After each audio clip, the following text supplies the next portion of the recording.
Resolver a questão de segurança pública no Brasil não é tão difícil. É que a gente se esforça em deixar o crime organizado trabalhar. A gente se esforça em ter uma das piores leis em termos de combate a facções, leis de execução penal, progressão, saidinha. A gente se esforça. Há um esforço, vamos dizer, civilizacional de anos em tornar o Brasil um país ruim no enfrentamento ao crime. Porque isso...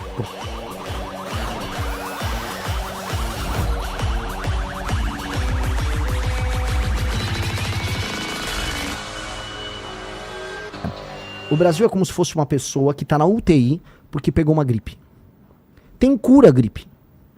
Mas se você não cuida, uma hora você vai parar no UTI, dependendo do caso.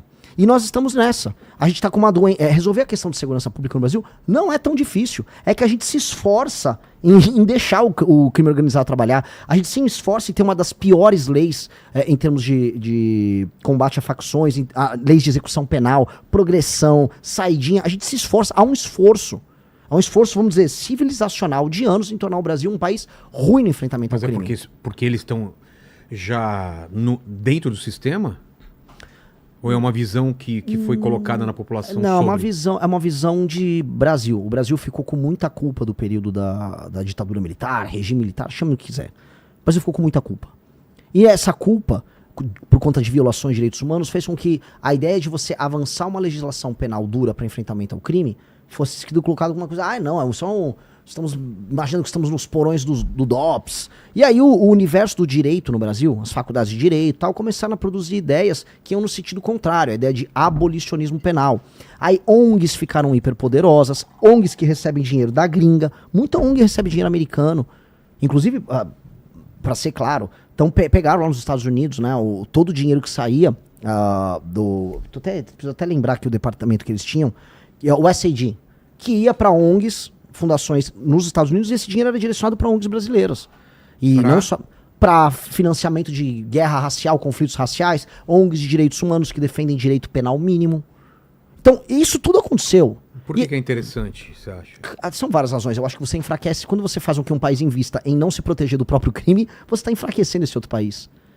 E você divulga ideias das mais diversas. Aqui foi laboratório de guerra racial, aqui foi laboratório de todo tipo de ideia ruim. A guerra cultural que acontece no Brasil, ela foi patrocinada por dinheiro essencialmente americano. E pelo amor de Deus, eu não sou anti-americano, eu não sou teórico de conspiração, eu só tô falando com números.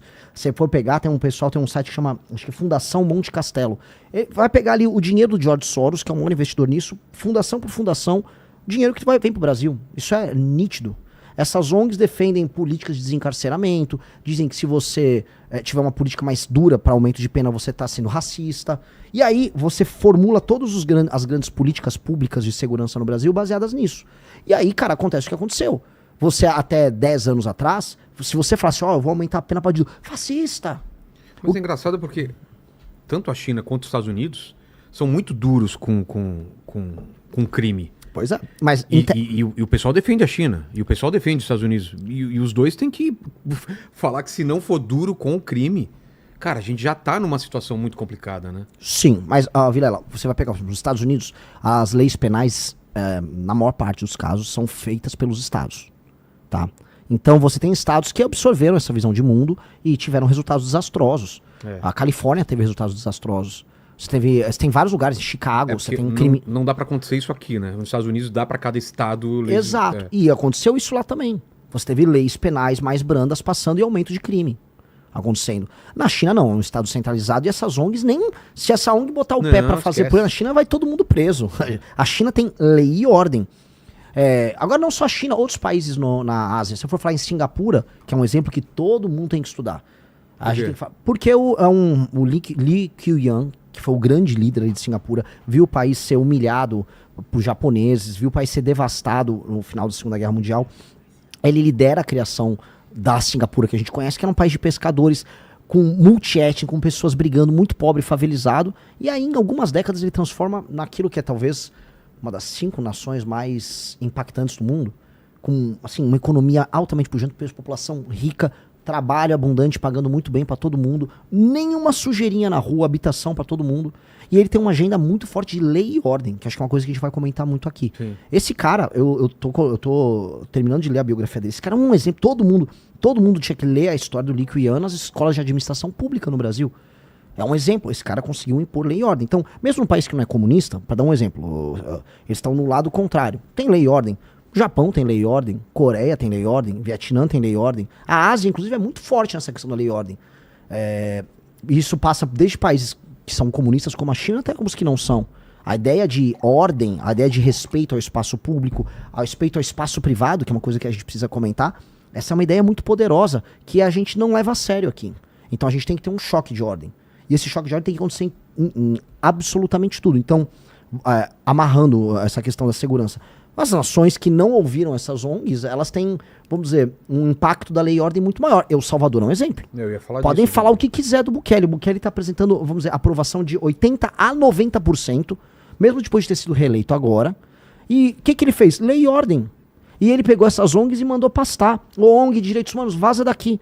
Porque ele está garantindo os direitos humanos. Eu vou ser presidente da República. A função primordial do Estado é garantir a segurança física, a integridade física dos habitantes daquele país. Essa é a função primordial. Se você não garantir isso, você não tem Estado.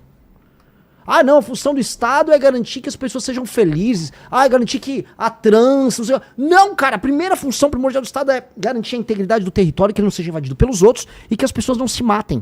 Que a pessoa delegue para o Estado, para um ente mais forte, maior, a capacidade dela de se defender, sabendo que o Estado vai punir alguém que a ofenda no sentido físico, vamos colocar aí, que invada a propriedade dele.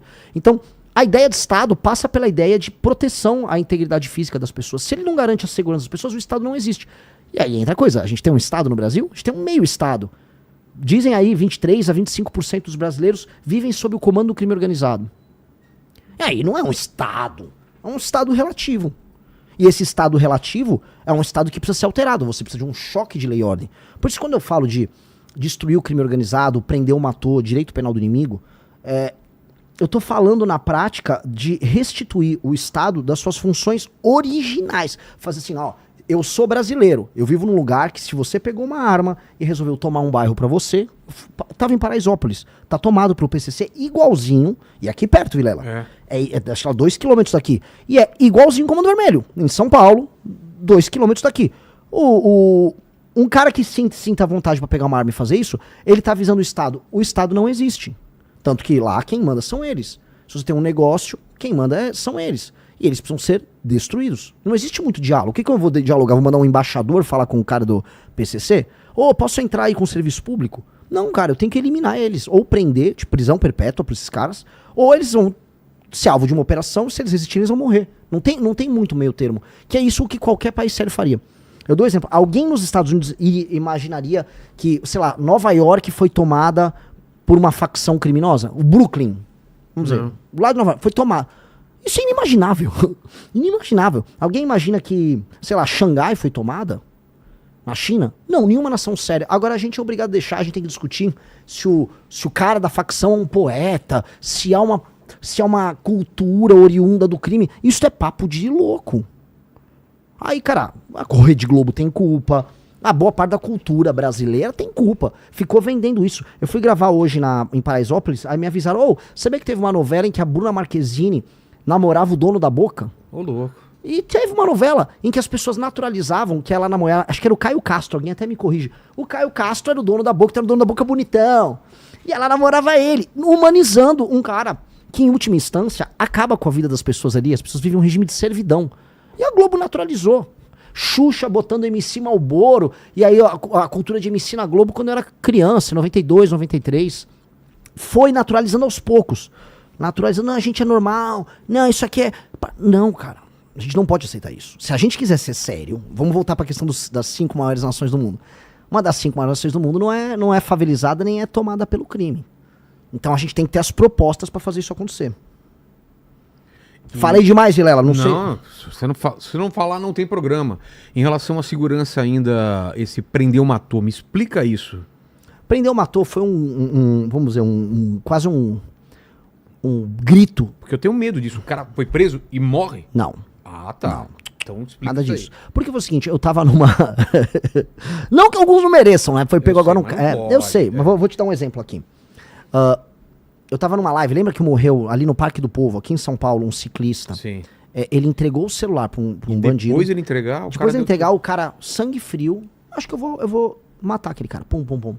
E aí eu não tava a par do caso, me mostraram isso ao vivo na live. Eu falei, cara, o que eu vou fazer? Prender um ator. E aí surgiu que o pessoal começou a criar, aquilo virou um meme, que no fundo significa o quê? Você só tem 2 caminhos. Se você é um bandido, ou você vai preso ou você morre. Ou você vai preso, ou você morre. Resistiu, você morreu. Se entregou, você tá preso. E por muito tempo. E o que é tão absurdo a gente falar isso como se fosse uma novidade, porque a gente naturalizou que o normal é nem ser preso, nem ser morto. Que o normal é o bandido vai cometer o crime e nada vai acontecer. Até porque no Brasil a maior parte dos homicídios não são resolvidos. A gente vive num país, e isso vai explicar pra, sei lá, inspetor de polícia na gringa. Não, no Brasil a maior parte dos homicídios não se resolvem. Caramba. Não resolve. Isso é um absurdo. Não resolve. Então, assim, a gente acha que a vida humana aqui no Brasil não vale nada. Que, morreu. O cara lá matou lá da facção. É mais um caso aí. E aí o aparato de investigação é lento. O inquérito policial no Brasil tem vários problemas. Você tem um problema entre a polícia civil e a polícia militar. Muito policial militar reclama pra mim. Pô, eu levo lá pra delegacia de polícia o vagabundo e eu tomo chá de cadeira. Aí o policial militar fica tomando chá de cadeira, às vezes o vagabundo vai embora. Enquanto ele tem que fazer ocorrência lá com a polícia civil. Tem muita coisa muito mal feita na forma como o Estado brasileiro conduz o sistema. O nosso Código Penal é dos anos 40. Não existia a ideia de facção criminosa nos anos 40. Não existia. Então o nosso Código Penal é feito para outro mundo. É um outro mundo. A ideia de uma facção criminosa que vai fazer ocupação territorial para distribuir serviços que o Estado ou empresas que são concessões provém, tipo Gatunete, como gás, não existia nos anos 40. Então, o legislador, a nossa legislação é velha. E ela também não responde a hoje, vamos dizer, facções criminosas fortemente armadas, que fazem, por exemplo, exportação de droga. Boa parte do faturamento do PCC, ele não é sobre, vamos dizer, você vender a droga aqui. É sobre você pegar uma droga que vem da Bolívia, ela passa pelo Mato Grosso do Sul, ela passa por São Paulo, e ela é enviada para a Europa pelo Porto de Santos. Ninguém nem precisou consumir aquela cocaína aqui. Mas o PCC ganhou por conseguir colocar em território europeu, ou na África, ou nos Estados Unidos, droga. E aí ele ganha muito. E aí esse dinheiro é reinvestido aqui. Por isso que o PCC tem toda uma operação gigantesca de lavagem de dinheiro. Posto de gasolina, contrabando. Posto de gasolina, contrabando. Cara, empresas de hedge fund, né? Eles estão no mercado financeiro. Bet. Eles montaram funk. MC Rian foi preso. Lavagem de dinheiro usando show. Ou seja, todo um aparato multibilionário de lavagem de um dinheiro que, dentre outras coisas, vem da exportação da droga. Por que isso não para o Brasil, cara? Por que a gente não faz alguma coisa para não virar um narco-estado? Por que, tipo, não vai dar em nada isso, daqui a pouco o pessoal esquece? Pelo mesmo motivo que as pessoas não ligam para não ter saneamento básico no Maranhão. Todo mundo naturalizou. Nós naturalizamos o absurdo. E a gente só percebe que é absurdo quando a gente pega um avião e vai para outro país e fala, nossa, a vida não precisa ser assim. Só que quantos brasileiros têm dinheiro para ir para outro país e ter esse choque? Andar de madrugada sem nenhuma preocupação de ser nenhuma. Assaltado. E assim, uma dica pra galera que é brasileira. Se for para Buenos Aires, se for para outros países do terceiro mundo, se for para Lima, no Peru, é melhor. Já sente diferença. Entendeu? Então assim, a vida não precisa ser assim. Só que as pessoas não entendem. As pessoas, infelizmente, naturalizam. E mais, você vai naturalizar quando até a mídia, quando até seus professores na faculdade, quando todo mundo fala pra você que é pra você naturalizar. Que é pra aceitar que a favela é parte de você, que você é um favelado também. Que a tua cultura tem que ter o funk, que tem que ter lá a Bruna Marquezine rebolando com o cara. Que aquele bando de gringo, filha da mãe, canalha, vagabundo que vai lá na favela, não sei se é uma Rocinha, no Rio de Janeiro, aí entra aquela música, boa noite, povo, aí vem um drone, aí mostra o drone indo embora, nossa, estou numa favela. Eles vêm fazer esse turismo da pobreza com a gente, e a gente aceita porque a gente acha que isso é ser Brasil. Aqui é Brasil! Não, cara, nenhum lugar sério permite isso. Nenhum lugar sério aceita isso na própria identidade, só que a gente é forçado a acreditar. A favela venceu. A favela venceu, a favela nunca venceu. A favela nunca venceu. Aquelas pessoas precisam se tornar cidadãos, elas precisam ser donos do título de propriedade, elas precisam ter rua arborizada, a criancinha tem que ir na escola tranquila que não vai ser assaltada, que não vai vir um canalha de uma gangue, como pegaram agora, que estuprou meninos de 7 e 10 anos, que quando chegar na escola não vai ter um cara vendendo droga na porta da escola, que quando ele vai ter aula, o professor vai ter autoridade para mandar calar a boca o aluno que não tá se comportando direito, porque os professores não estão aguentando mais, que a escola vai premiar os alunos que tiverem o melhor desempenho, as famílias vão ser premiadas, que esse aluno depois vai poder voltar para casa dele, numa boa, tranquilo, e encontrar a mãe dele que vai ter um emprego, o pai dele, e que essas pessoas vão ter pego um bom transporte para ir e voltar. Essa é a imaginação de um Brasil decente na favela. Isso é fazer a favela vencer. A favela vencer, a favela deixar de ser favela. A partir do momento que a favela deixou de ser favela, a favela venceu. Ela virou outra coisa, uma lagarta que virou uma borboleta.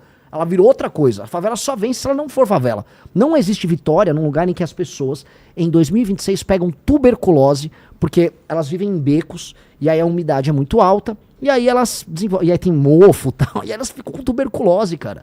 2026. Isso não é vitória. Pois é. Então não dá pra acreditar em nada disso. Assim, só que nós precisamos, assim, de um presidente, aí eu falo por quê da minha pré-candidatura, de um presidente que aponte, assim, isso tá tudo errado, e não aponte como meme. Eu entendo que as pessoas talvez imaginavam que o Bolsonaro fosse fazer isso. Outras pessoas no passado, quando era criança, imaginavam, o Enéas era isso. Eu lembro que eu fiz meu pai votar no Enéas. Porque você imaginava que alguém vai botar ordem na coisa. Só que não adiantou. As pessoas na época não acreditaram no Enéas. E o Bolsonaro, as pessoas acreditaram demais. E ele dava todos os sinais que ele próprio tinha essa mentalidade da favela que eu tô falando aqui. A mentalidade da leniência com o errado. Porque ele próprio errava muito na vida pessoal dele, na vida profissional, na vida política dele, os filhos dele também. E as pessoas foram aceitando. Pois bem, tem que chegar alguém que vai ser presidente da República e vai explicar, esta cultura tem que deixar de existir. Se a gente quiser ser um país sério. Se você quiser, você mora num lugar muito humilde no interior do Maranhão, no interior do Piauí, entenda, não existe essa lógica que você vai receber um emprego da prefeitura só para receber, para trabalhar e apoiar o prefeito. Entendeu? Você que é uma pessoa de 25 a 30 anos, não existe essa ideia de que você vai receber Bolsa Família sempre. Porque uma hora vai acabar o dinheiro do cara, sei lá, do Paraná, que é motoboy e que tá trabalhando. Não dá. Alguém vai ter que falar que este tipo de Brasil não dá pra existir. A gente vai ter que mudar.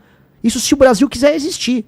Porque não vai dar pra ficar por muito tempo tendo um país em que o motoboy aqui em São Paulo, que tá assistindo a gente, que tá ralando, ele vai ter que pagar um valor absurdo pra comprar um celular, que pode ser roubado no outro dia no meio da rua, e boa parte dos impostos estão sendo pra pagar, estão indo pra pagar um show do Wesley Safadão, numa cidade como Cochichola, de 1.800 habitantes, 1.800 habitantes no interior da Paraíba, que pagou 1,3 milhões pro Safadão fazer um show. Isso é um pacto que não tá fazendo sentido. Faz sentido pro Safadão, que disse que não tem problema nenhum. Se alguém chamar ele pra fazer um show, ele fazer um show numa cidade que não tem nenhuma capacidade de se autossustentar. Agora não faz sentido, sei lá, pro Wesley, que é motoqueiro, que tá ralando, e pra ele não existe 6 por 1, pra ele é 7 por 0, fazendo a grana dele e pagando imposto absurdo pra comer. Não tá dando. Eu tô do lado do Wesley, não Safadão, eu tô do lado do Wesley motoqueiro.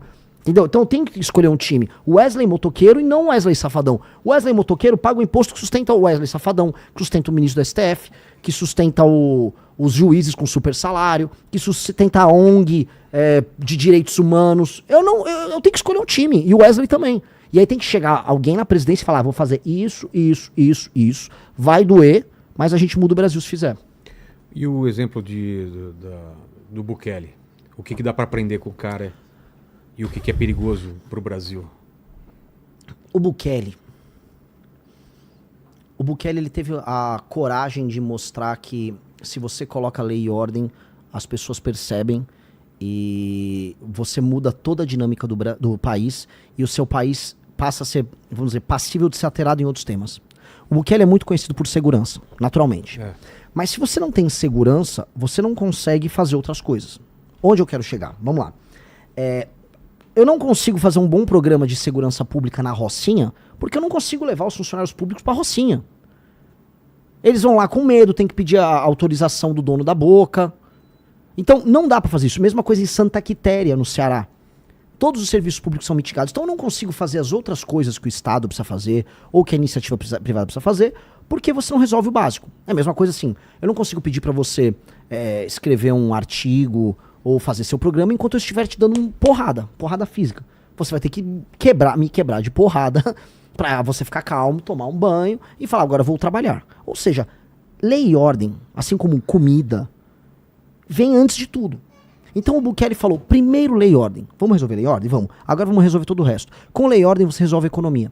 Com lei e ordem você resolve a educação. Mas aqui você faria a mesma coisa? Precisa. Logo no começo. O presidente da República ele tem que fazer um marco.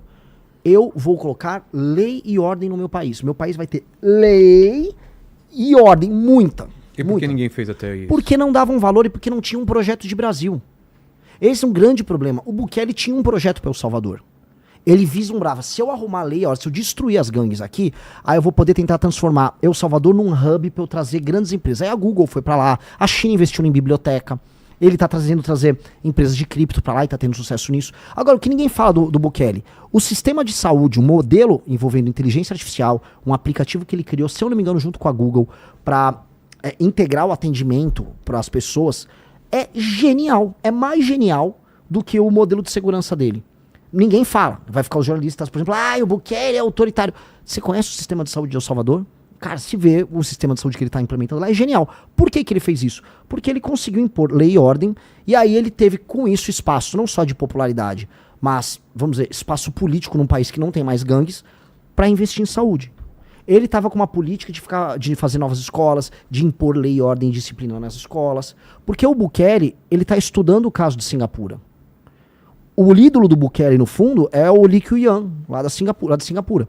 E agora que eu citei o Lee Kuan, pode anotar que os outros presidenciáveis vão tudo me copiar, né? Que eles adoram copiar. Agora é pra falar de Singapura, eu vou falar do Lee Kuan. Lee Kuan, o modelo do... Você tá mandando indireta pra alguém? Pô, nem é pra alguém, porque o Zema gosta de falar até nos termos. O Flávio copiou um slogan meu. Eu falava, Nordeste é solução. Porque eu falo, se a gente resolve... Você viu o que eu expliquei das prefeituras, toda a construção que eu fiz? O que eu explico é, se você muda o modelo de governança nos municípios e nos estados do Nordeste e gera atividade econômica, o Nordeste para de exportar pessoas humildes para viver de maneira indigna em outros estados, você melhora a qualidade da representação política, todos os estados começam a contribuir com a federação de maneira equilibrada, e aí fica dinheiro de São Paulo em São Paulo, para São Paulo investir em estrada, para Santa Catarina investir em estrada, entendeu? Você resolve a federação. Portanto, o Nordeste não é o problema, o Nordeste é a solução. Essa é a minha tese. Pô, tem artigos, tem tudo, a gente construiu livros sobre isso. O Flávio vai lá e como ele acha que, eu vou pegar votos no Nordeste, então o Nordeste é a solução, vai pastar. E o Zema... Até minhas declarações, desde a ideia do direito penal do inimigo, quando falam de transformar o crime organizado em equilibrar, qualificar ele como grupo terrorista, que é a implementação do direito penal do inimigo. Até as minhas falas diretas, quando eu falo assim, marmanjo de 25 anos que tá recebendo Bolsa Família vai ter que trabalhar. O cara copia ipsis literis. Tem problema? Eu não acho problema. Eu acho que nem acho que é o Zema que copia, acho que ele tem uma equipe lá. O Zema é um cara bonzinho, não tem nada pessoal contra ele. Só que eu acho assim, entreguem mais, vocês podem mais. Vocês têm partidos políticos, Zema, Caiado, Flávio, com fundações multimilionárias. Bota a bosta da sua fundação, do partido para trabalhar, contrate intelectuais e pague bem pessoas que pensam para construir uma visão de mundo original. Vocês têm partido político para quê? Então, o meu partido que assim é pobrinho, a gente constrói a própria visão de mundo. Então, pega a galera, o PL, que é o partido lá do Flávio, tem uma fundação, acho que é a Fundação Álvaro Vale. Em 4 anos, assim, se der, bobear deve dar centenas de milhões de dinheiro que esses caras têm à disposição. Aí ficam lá fazendo uns eventos nada a ver. Use a fundação pro que a lei manda, que é crie políticas públicas, crie um horizonte de Brasil. Ninguém cria. Então isso que me irrita. Porque eles têm oportunidade. Se quer copiar, se quer acha que o discurso funciona, copia, a gente já tá pautando, fico feliz. Só que, e o teu partido, não tem ninguém? Construa um horizonte de Brasil. E isso me irrita. Porque, assim, a gente tem que aqui assoviar e chupar cana. A gente não tem dinheiro, a gente tem que rodar o Brasil de carro. A gente não roda o Brasil de jatinho. A gente roda o Brasil de carro. A gente tem que trabalhar com militância. Tem que construir as pré-candidaturas sem grana. Os caras já têm uma estrutura. Então, use a estrutura pra fazer algo inspirador. Porque se for bom, vamos supor, se o Flávio Bolsonaro, que não vai vir nada de lá, mas se o Flávio Bolsonaro vier com algo inspirador, algo que é uma boa proposta, não, tá aqui. Eu defendo também. Tem problema nenhum. Ideia boa tem que ser copiada. Ruim é copiar a ideia ruim. Agora, venham com as ideias, venham com os conceitos. O que aconteceu? O que o Kim passou hoje ou ontem? E sobre a audiência de custódia, o que você tem que falar? Cara, o Kim Kataguiri, ele... Como é que eu falo do cara? Eu tava ontem falando com ele por telefone. Porque eu conheço o Kim, como eu falei, como o nosso japonês, molequinho. Fedido lá, jogando videogame no escritório. E ele se tornou um cara... é o deputado que é mais resolutivo. O que eu chamo de resolutivo? Não apenas ele tem produtividade com relatórios, mas ele passa relatórios importantes, ele passa projetos importantes, ou seja, o impacto do Kim na vida das pessoas é muito bom, é muito positivo. E ele ter conseguido... Você tem essas bancadas de deputado, que são os deputados policiais, que dá muita audiência, sabe? Ah, sim. Dão muita audiência, a gente sempre elege o capitão não sei o quê, o coronel não sei das quantas, o tenente não sei o quê, o cabo blá blá blá. E aí é o japonês que joga videogame, que passa o projeto que endurece as penas. É o cara do videogame. E é o cara. Ele conseguiu agora? Porque ele imagino é que demais. ia ter muita resistência, né? No governo Lula. Imagina você passar um projeto Então, de segurança pública aumentando pena no governo Lula. É de olho na eleição, você acha? O governo Lula, obviamente, não gostaria de passar um projeto desses. Só que de olho na eleição, ele é obrigado a sancionar o projeto. Porque senão ia colar nele. Senão ia dar ruim. Ia falar, pô, você tá até no ano eleitoral defendendo o bandido? Mas o Lula vetou, inclusive, um trecho do projeto do Kim. Agora, todos os projetos que envolvem segurança, o governo do PT ele tenta mitigar. Então o Kim passou um projeto que ele é muito bom. Ele aumenta todas as penas para furto, roubo e receptação e também para crimes online.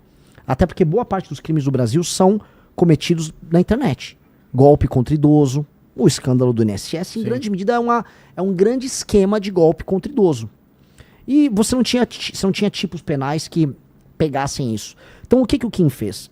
Sabendo que ia haver uma sabotagem do Centrão, sabendo que haveria, vamos dizer, sabotagem de políticos à esquerda, ele conseguiu um projeto que aumentasse as penas por furto e roubo. Então, você aumenta a pena por furto e roubo, se for celular é agravante, se for a mão armada é agravante. Por quê? Aí entra a inteligência. Porque a maior parte dos assaltos são assaltos de celular no Brasil. As pessoas roubam carro, roubam casa, roubam carteira, mas o principal é o celular. Foi criada toda uma indústria para roubar celular aqui. Aqui você tem uma indústria.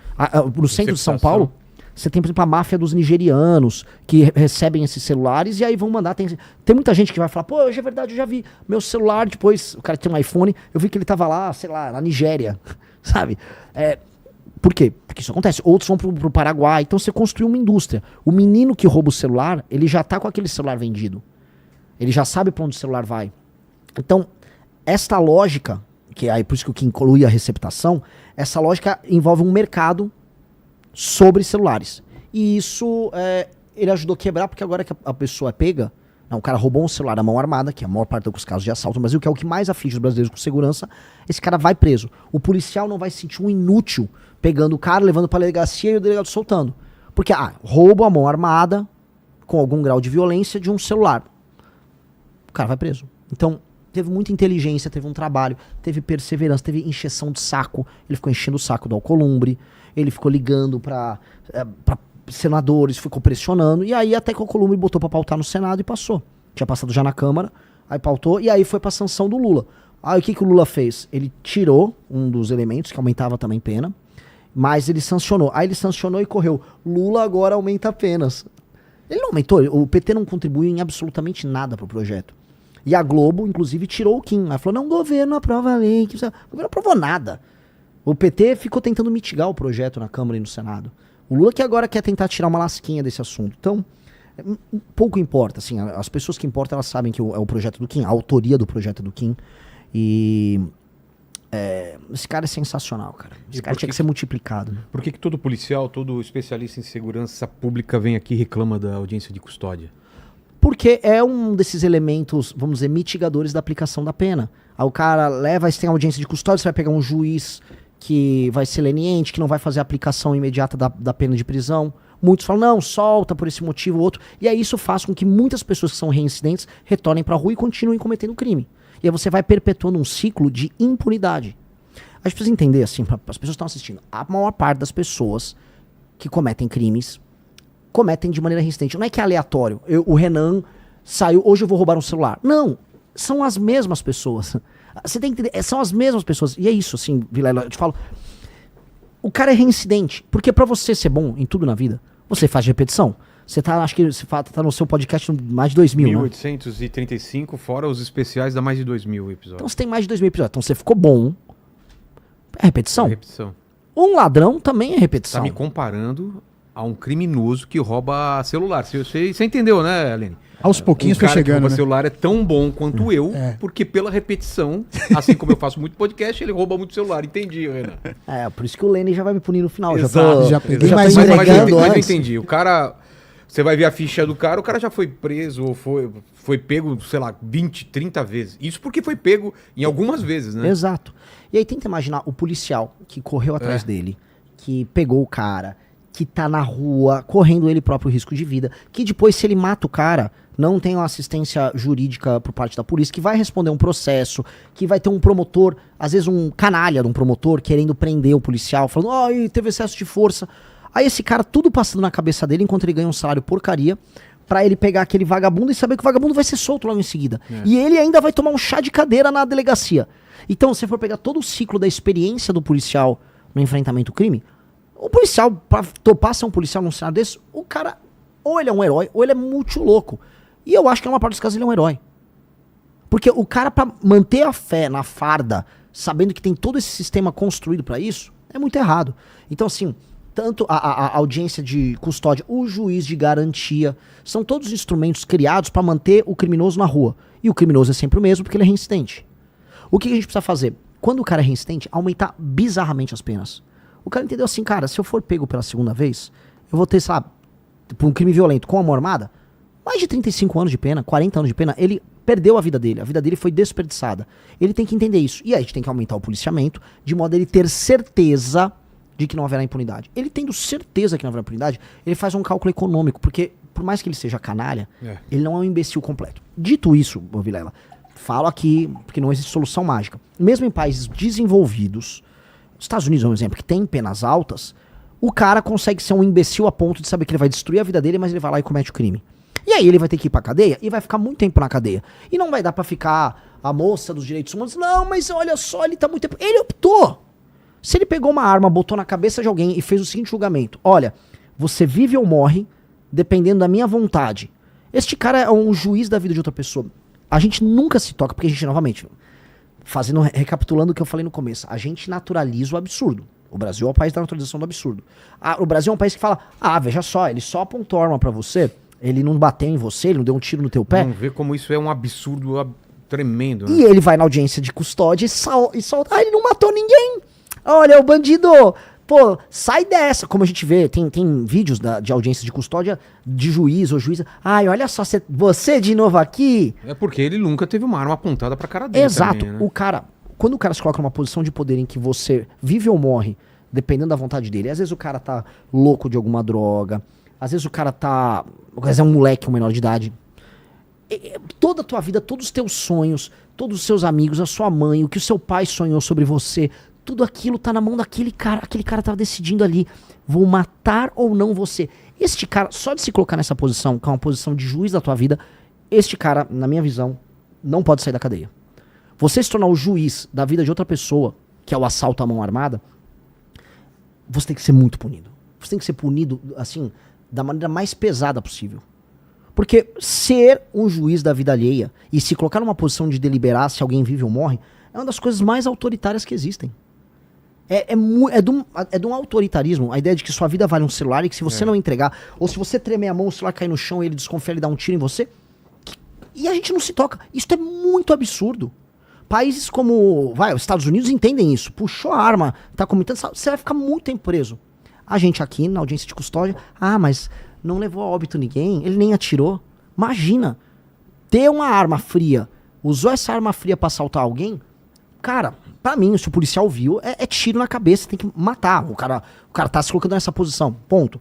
Se ele se entregou, é muito tempo de cadeia. E ponto. E a gente tem que entender, porque, novamente, esse raciocínio que eu fiz com você, as pessoas não fazem. Que é a ideia da naturalização.